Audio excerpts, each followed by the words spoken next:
మార్చి 2వ తేదీన చలో విజయవాడ కార్యక్రమానికి కూడా పిలుపునివ్వడం జరిగింది. ఈ దీక్షల ముఖ్య ఉద్దేశం ఏమంటే, గత ప్రభుత్వ కాలంలో మనము అంగన్వాడీ కార్మికులు దాదాపు 42 రోజుల పాటు సమ్మెలు చేశారు.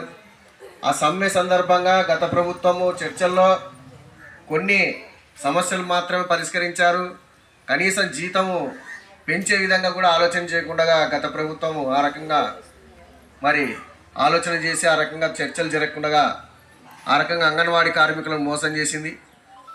ఆ సమ్మె సందర్భంలో అప్పుడు ప్రతిపక్షంలో ఉన్నటువంటి చంద్రబాబు నాయుడు గారు మన మీద ఎక్కడ లేని ప్రేమ పులకరిస్తూ, ఎక్కడ మన సమ్మె శిబిరాలు ఉంటే అక్కడ సమ్మె శిబిరాలకు మొత్తం వాళ్ళ క్యాడర్ని మొత్తాన్ని పంపించి వాళ్ళని అంగన్వాడీ సోదరిమణులు, మన అక్క చెల్లెళ్ళు, వాళ్ళ సమస్యలు మేము మనం అధికారంలోకి వచ్చిన వెంటనే పరిష్కరిస్తామని చెప్పండి అని ఎక్కడికక్కడ పంపించిన పరిస్థితి ఉంది.